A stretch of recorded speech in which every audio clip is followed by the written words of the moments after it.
So, Katherine Ramsland, tell me a little bit about your job, who you are and what you do. Okay, I'm a professor of forensic psychology and behavioral criminology in the graduate program at DeSales University. I'm a researcher and a writer, and I've recently published my 73rd book. 73rd book, so you know a thing or two about crime. I do. So your 73rd book, this story, it's called The Serial Killer's Apprentice, and it is unlike any other serial killer story I think I've ever heard. I don't know how common it is for serial killers to have an apprentice, but this story features Elmer Wayne Henley Jr., who was 14 in 1971 and was essentially groomed into becoming a killer. Tell me a little bit about the story and how you came to learn of it and get involved in writing this book.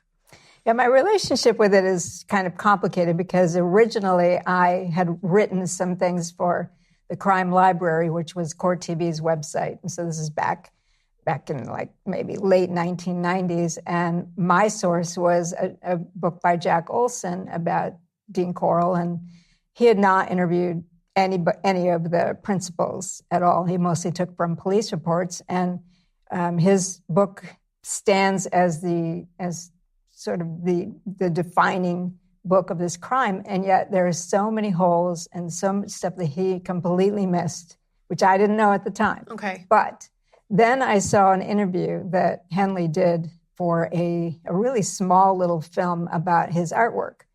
And suddenly I thought, yeah, there's more to this guy than I would have guessed.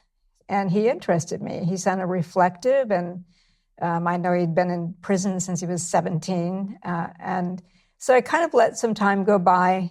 I always had the idea that I wanted to interview him or write to him or in some way engage with him, but I really didn't act on it. I then spent 5 years working with Dennis Rader, the BTK killer. And from that book, we got a documentary, which was for A&E. And my production team wanted me to do another one like that.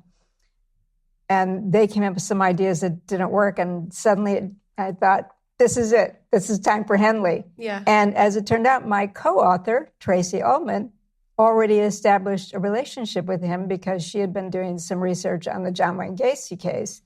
And so she had already been talking to him about some of the sex trafficking stuff from the 1970s. So because he trusted her, it was a very easy to have that in with him.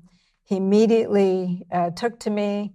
We spent a lot of hours talking, sometimes 3, 4, 5 hours in a single day, talking about his case. And I realized there's so much in this that has never been told, but in particular, no one's ever really explored the nuances of the accomplice relationship from the point of view of an accomplice. We've oversimplified the notion of it. So I started doing a lot of research as well on other kinds of similar arrangements and came up with some concepts that haven't been put out there. The temporary psychopath, for example, Murdar, the predator's kind of radar for looking for who might be an accomplice, because we know about 20% of serial killers do act with some kind of partner. Sometimes it's a co-equal. Sometimes it's somebody they force into it, but more often it's this compliant accomplice that they've groomed into it to the point where that person doesn't really want to be part of it, but they feel trapped or they feel under that person's spell, something like that. And that's where Henley and there was a second accomplice in this as well. And that's where I think both of them fit in this scenario because Dean Corll, who was the adult predator, and he was a very sadistic predator who wanted to rape and sodomize and strangle and shoot boys and then have his accomplices take them out and bury them. So this is something you're coming to from a very kind of a psychological evaluation perspective, I suppose. Yes. And is this something you see, we'll go deeper into, what happened with Elmer and Dean and the other teenager who got involved, but is the idea of an apprentice like this, do you think that there are other cases of maybe unsolved serial killers where there's a likelihood that there is also been an apprentice or there's also been somebody that they have groomed into helping them? Well, we definitely know that there are. We know of cases where a DA just wanted to keep it simple and did not go after potential accomplices. There was one in Los Angeles who had 5 teenage boys working with him, but all you know is his name. You really don't know about them. Okay. And in part it's because the simplified story of the loner serial killer is the one that became the formula. But the more we look into it, the more we do see that there are people sometimes in and out. They're not necessarily regular accomplices, but they're in and out as some kind of helper or minion or something. How usually are these people drawn in to become somebody who works with a serial killer? I mean, on the surface, people might think, oh, I'd never be that stupid. You know, that could never be me. But obviously these things do happen. Yes, and it could be anyone who's vulnerable in certain ways. A lot of these are male-female relationships where the woman is in love with the offender and she doesn't want to lose him, or she's scared of him that he's going to come after her, you know. But I was more interested in the teenage accomplice because we know a lot about the juvenile brain and the vulnerabilities of that in terms of impulsivity, not really thinking ahead, not planning well. Wayne and David Brooks, the other accomplice, were both 9th grade dropouts and with really nothing going on in their lives and a lot of issues with their home life. So they were ripe for the picking, in other words. And lots of kids are like that. And that's what predators look for. Kids that they know that they can leverage by doing things for them. And Coral would have parties at his home. He gave David Brooks a car. He'd supply things to them. He'd give them money. He'd do things that would make him the number one person in their life so that they would be more easily leveraged by him. Once leveraged, now they're stuck. Now, if I go down, you go down. Yeah. And that's kind of what happened here. So Elmer was not really interested in taking money for anything. He didn't initially walk up to him and say, I'm a serial killer. Do you want to come and help me out? He kind of approached him in a very different manner. Yeah, I think he actually, when Henley was first brought in, he was brought in as a potential victim. He was brought in by David Brooks. And there's a scene in the book where Coral is closing in on him with a knife in his hand. And Wayne says, I told my mother where I am, and saved himself. But I think Coral saw that this kid who has connections with all these boys in the neighborhood because he's a very social person would be more valuable than David Brooks, who was a very introverted boy and didn't like doing this kind of thing. So Coral knew that Wayne needed money. His father had abandoned the family. His mother couldn't work because he had 3 younger brothers that she had to look after. So he was at a gas station, you know, doing little chores and whatnot to help bring in money for the family. So he needed money. He saw David Brooks had money. He wanted in on it. And Brooks brought Coral to meet him. And that's really the opening is, you need money? I've got it. Here's what I want you to do. And Coral presented it as, I'm selling kids into this syndicate, and they end up going to California and being pool boys to rich couples. So they end up with a better life than they would have had. Couple gets a pool boy. We make money. Everybody wins. That's the way it was presented. And Wayne bought into it. He was 15 years old. It sounded interesting. He'd get $200, huge amount of money in 1972 for him to just bring some, help get some hitchhiker that he didn't even know. But once he did that, and Coral killed that boy, then Coral said to him, you're in it. Yeah. And he ensnared him. Ensnared really him. That way. And this kind of relationship that they had, what was the dynamic there in terms of, was it a friendship it began as? Was there a relationship between them in any form? Well, I think Wayne would characterize it as a friendship and maybe a big brother. I think it's more of a father figure. He doesn't like that idea, but his father was absent. In fact, his father had tried to kill him twice with a gun. So he had, issues with this, and he really had loved his grandfather who had died. So he missed that older male sense of direction. And I think Coral supplied that for him. Even though Coral had, this thing, But it wasn't all the time. And I think Wayne thought he was going to stop doing it. He was, we'll get this over with, it'll be done, but it never was done. And Wayne did try to tell 3 adults that he needed help, and two were his uncles. They just thought he was high and crazy and, get out of here. I don't want to have anything to do with you. He wrote a confession and gave it to his mother, and she tore it up. She was so scared of this can't be true. There's no chance. So he tried that. He tried joining the Navy. He couldn't get in. He tried moving to another town.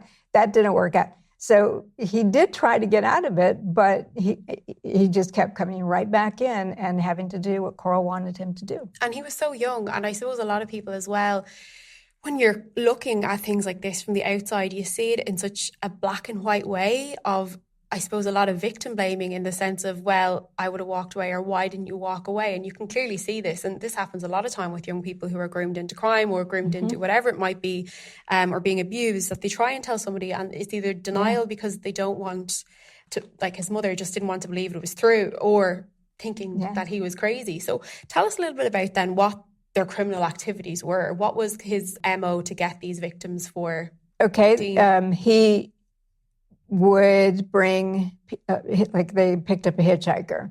And then another was a friend of his that he did not know Dean was going to go for, but Dean did, and then killed him. And at that point, Wayne does sort of kick himself, why didn't I go to the police? But he thought, I'm 15, who's going to believe me against this adult? And even if they do arrest him, what if he gets out? And even if he doesn't, what if the syndicate comes after me? He's a valuable member of, he's supplying things to them. They'll come after me and my family. So he felt like there's nothing I can do. And once he did that and did not go to the police, he was in it. He's kind of in his own mental cage almost, because you see that a lot of times with kidnap victims, I suppose, and they're told, well, there's cameras, they're watching us, and part of a bigger group who know where your family live, and that's kind of very much part of that. So while he may not have had these physical cages around him, I suppose mentally he was kind of stuck in that situation. And it was hard, I think, in the 1970s for people to understand this idea of a psychological cage, of psychological coercion, that it sticks with you, even if you're not always with the offender, with the predator.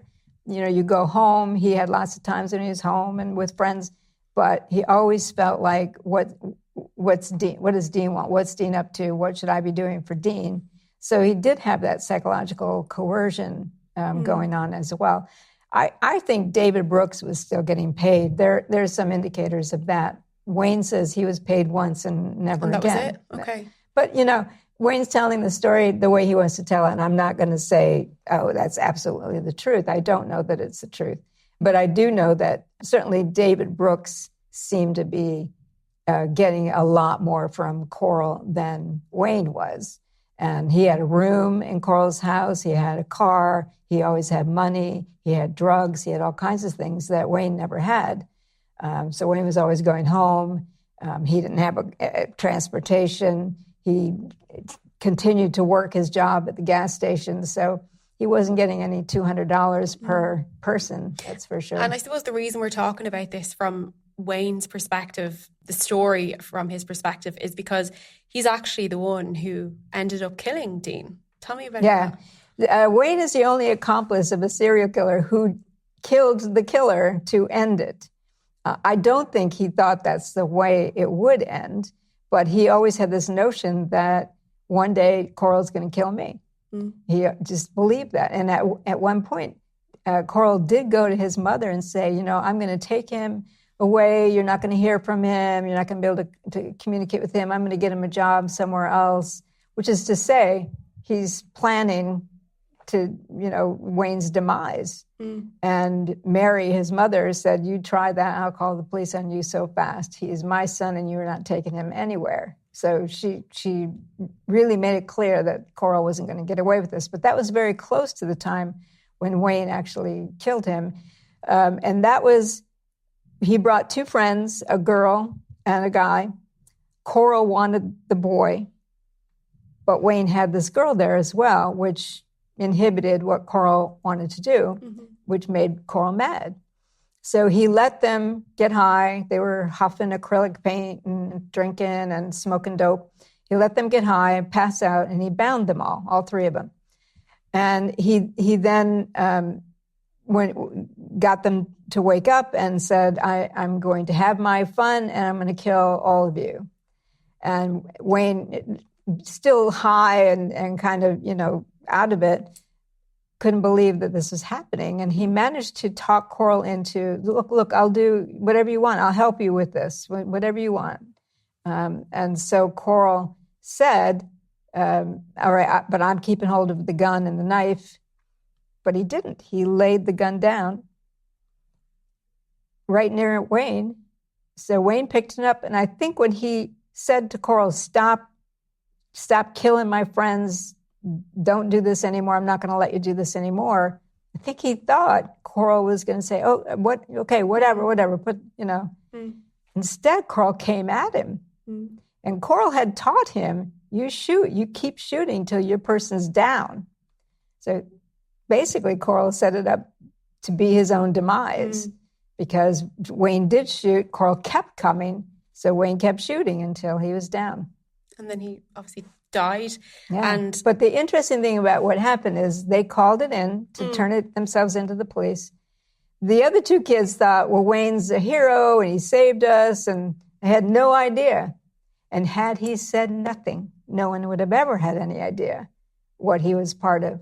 But he immediately said in the back of the patrol car, he's got this boat shed where I think he's buried some kids.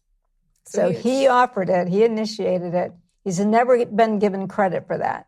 He initiated it, even though it was going to basically come back on him in some way, and it did.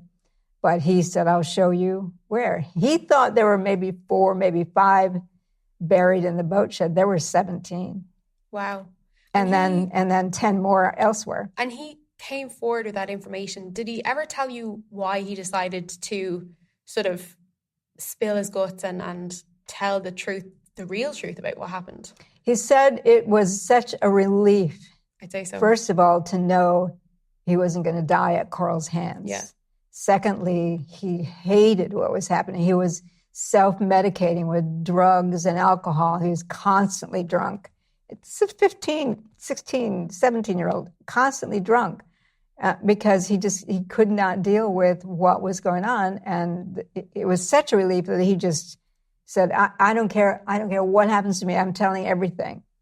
And he obviously got that off his chest. And what happened to him after that? Was there kind of a sense of, from the police, of, no, you're crazy, I don't believe you, kind of the same reaction other people had, or did they believe him straight away? The police did not believe him straight away, but he named some names of kids who had been reported missing that the police had not taken seriously. Okay, I was going to ask about those kids who had gone missing. So I assume these kids are all from the relatively close enough, the same area. Were there any concerns of a serial killer? Were there any concerns that those kids were somehow connected to the same person? Was there any kind of pieces of that puzzle that they were just waiting for a confession? Or how did that play out? First of all, it was the early 1970s, so very little was known about. In fact, the phrase serial killer wasn't even being used. So there were a lot from a certain neighborhood, the Houston Heights, but there were others that were just hitchhikers. And there were some that Dean killed on his own that had nothing to do with, and some that were killed well before Wayne ever came into it. So he came into it after, I think there were at least 12 of the 27 were already done by Coral and sometimes with David Brooks. So it wasn't like anyone was, easily connecting dots because they weren't all, some of the parents were getting notes from their sons saying, oh, I found a job in another town, and they believed it. Yeah. But those parents who went to the police and said, my son is missing, he would not be, they just were dismissed as runaways. So this became a really dicey thing at the time in Houston because the police had not taken any of them seriously. And there was one woman who got the license plate number. There was another one who knew David Brooks was with one of the missing kids. 2 of them, actually. Never followed up. And had they done so, they might have stopped it earlier. Wow. It's tragic. It is. It's really tragic. And I suppose looking back with that perspective of how many others how many others with this kind of dynamic has there been that isn't? Well, the 70s had a lot of these, and John Wayne Gacy's another one in Chicago, same thing. And the police even said, when kids disappeared, or young men disappeared, you just said they were runaways. Yeah. That's how you investigate it. You didn't really investigate. That's it, they're on their way. Because there were a lot of people leaving home during those days. It was kind of the post-hippie era. There were a lot of people. So, and there weren't resources to really be able to follow up on these cases. So in a way, they can be somewhat excused. However, if a child is just walking out to the public pool in just his bathing suit, he didn't run away. Yeah. He's 14. He didn't run away. He doesn't have any means to do so. That's his intent was to go practice swimming, so to go on the family vacation. That's not a runaway. And yet that's how they handled it. Yeah. So shame on them. Yeah, because it's so interesting when you do listen to these stories about things, and obviously you're very involved in it. I mean, from myself, if somebody is not involved in it as much as yourself, and I suppose our listeners as well, when you hear these stories, you kind of always hear the police didn't take it seriously. And do you think that was because they just didn't really understand that there would be such evil out there in the world that would do these kind of things and didn't believe that? Or was it a case of being too lazy, or was it a mix of both? Well, I don't think it was lazy as much as helpless. And certainly we had Juan Corona in California had buried 25 migrant workers, just in 1970. We had Charles Manson in 1969. We had the Hillside Stranglers. I mean, we had some of these cases already, so it wasn't like, not the Hillside Stranglers, but the Zodiac. Yeah. We had some of these cases already, so they couldn't conceive of it. But certainly not really understanding the whole notion of a sadistic serial killer and doing these things to boys and burying them in mass graves. I mean, it was horrendous. But also, they didn't have resources to really go for it. But I also think it was that it was a lower socioeconomic neighborhood. Okay. And very victims under the radar, like, who cares? Yeah. And obviously did it go to trial? It went to trial with Wayne and David. Wayne had 2 trials, actually. Mm-hmm. And that even the prosecutor said the irony is, had Coral lived, Wayne would have been state's evidence, since Coral was dead at Wayne's hand, which was considered self-defense. Yeah. Then he's the one that takes the brunt of the blame. So he went on trial. The 2 separate trials was one for David's killing? There were 3 trials. So okay. two for Wayne and 1 for David. Wayne had one, but it was overturned on appeal, and then he had it again. But he was the attorney did not offer any defense, didn't offer any witnesses on his behalf, did not have him speak, nothing like that. The attorney was counting on being able to have it overturned on appeal because that was his specialty. But also, I will say this, and this horrified me, is something that didn't even occur to Wayne. This attorney had made a deal that he would get Wayne's life rights so he could sell a book, and that's how he'd get paid. Which is to say, he's only going to get a book deal if Wayne's convicted. Right. So that's his attorney? I mean, I couldn't believe it. And was that before the Son of Sam laws? Well, the Son of Sam laws don't really apply. That just for New York? It was before, but it was kind of common in those days. Okay.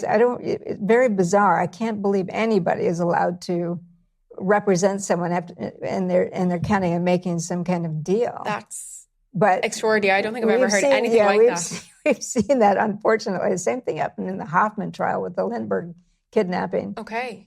So it happens, but still, he'd put on no defense. And then once Wayne was convicted, he immediately took him to a writer to show him what you did. Really beef it up, make it this good, because he was counting on selling these rights. And did that book ever come to fruition? No, it did not. Good.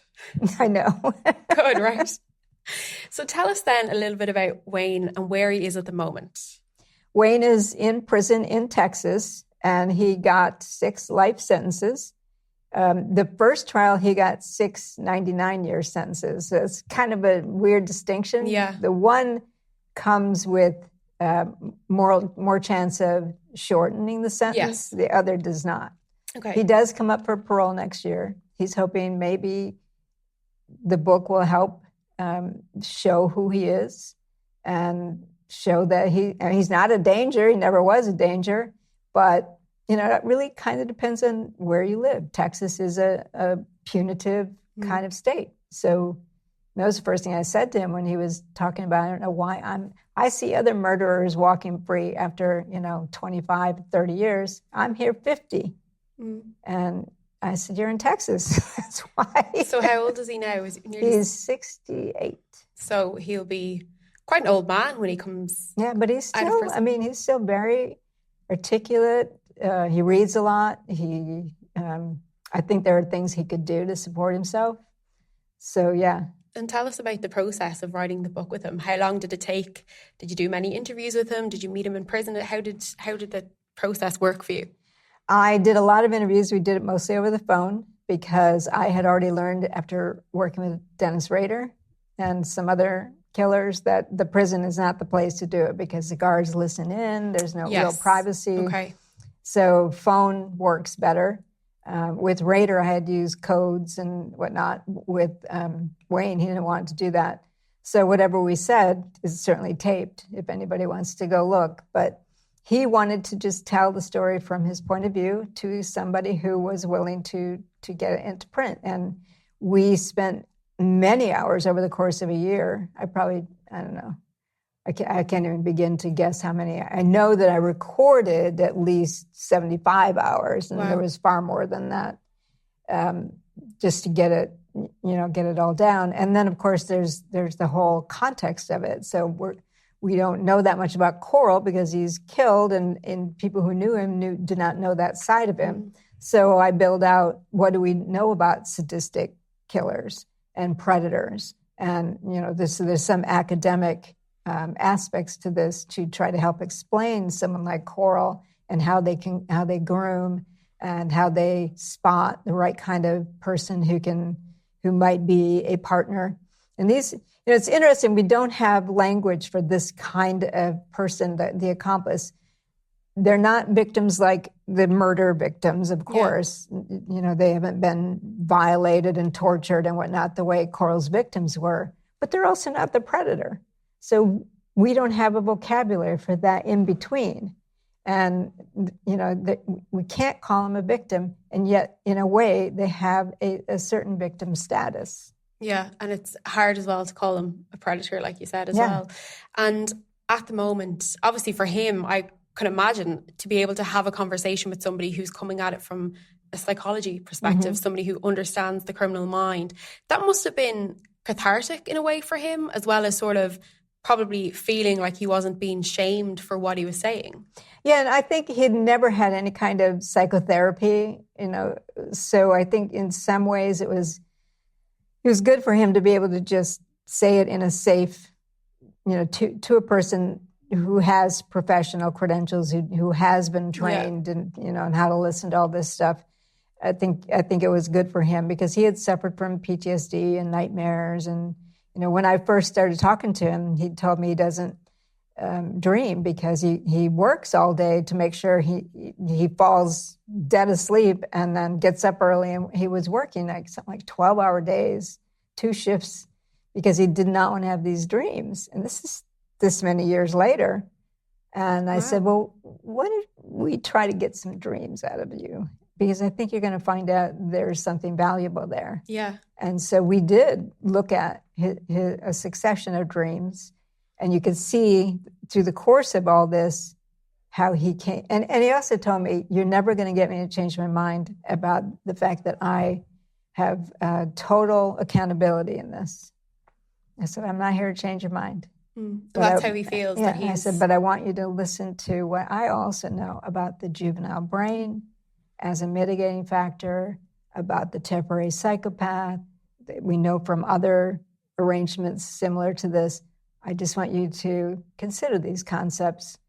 And over the course of about 6 months, he started seeing some of the things in novels he was reading that were like what I was saying. And he'd say, this is how I was under Dean's spell. I gave him the authority over me. And he began to talk differently about himself. Yeah. So it wasn't me coming in to change him. It was just him being reflective, as I knew he could be, and considering, okay, this does apply to me. And that helped him really quite a lot. I mean, we've known each other now for, I don't know, 2.5 years, I guess. And I've seen changes in him. Yeah. And I think it was valuable to go through the process. Absolutely. Yeah. And what was, I suppose, the most interesting thing you learned, I suppose, maybe about the criminal, I put that in air quotes, psyche, from speaking to somebody in that kind of very, I would say, unique perspective? The one thing, and I don't think Wayne kind of realized this, but the more he described how Coral was with his mother, his friends, his community, who never suspected him, the more I realized he groomed the neighborhood, not just these two boys. He groomed the whole neighborhood to never see anything suspicious about him.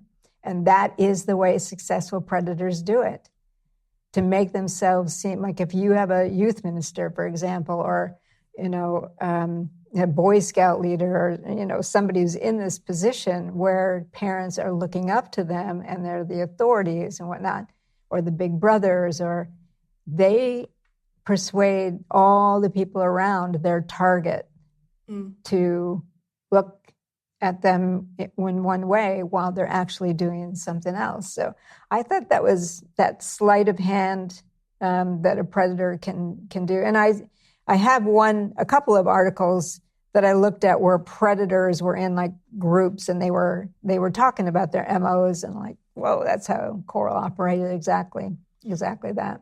So I think it wasn't that Wayne enlightened me about it, but the more he described, and from also his statements to the police and to David Brooks' statements, it was pretty clear how Coral was able to completely deflect anybody from thinking of him as anything but this nice guy. This nice stand-up guy. Yeah. And I assume he didn't have a family, if he was able to kind of have those. Oh, he did. He did? Well, not his. He had a fiance, even though. Living with him?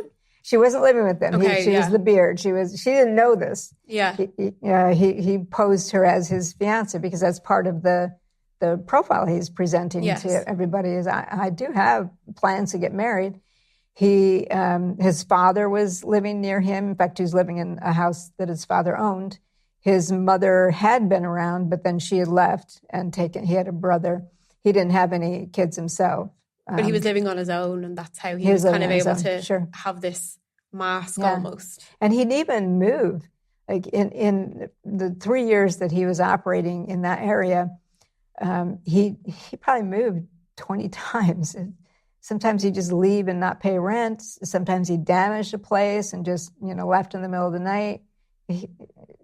Constant movement, constant sense of no rootedness until finally he was in the Pasadena house that his father owned.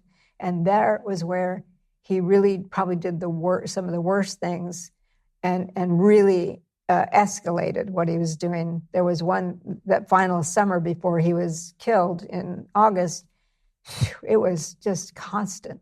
And would you kind of class him in the same realm? And again, the only other serial killer that I can compare him to, I suppose, is John Wayne Gacy in the terms of the house, the living alone, the kind of the MO, and like the volume of victims as well. Gacy had his wife and his mother and some stepkids there. Yeah. So there were others in California who were similar to Coral. In fact, the potential is that Coral was associated with them because there were officers, there were detectives who came from California to question both Brooks and Henley about Coral's potential association with Patrick Kearney, the trash bag killer.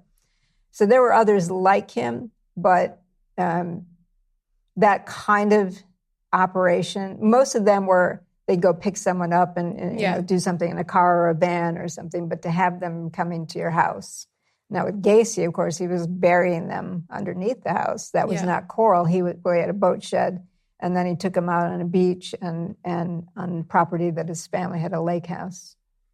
Okay. Grim. Very grim. Well, Katherine Ramsland, thank you so much. Oh, you're welcome. Thank you. I'm Nicola Tallant, and you're watching Crime World, a podcast about criminals, drugs and the underworld in Ireland and across the globe. Make sure you subscribe to our channel and turn on notifications so you can be the first to watch all our latest episodes. You can also listen wherever you get your podcasts.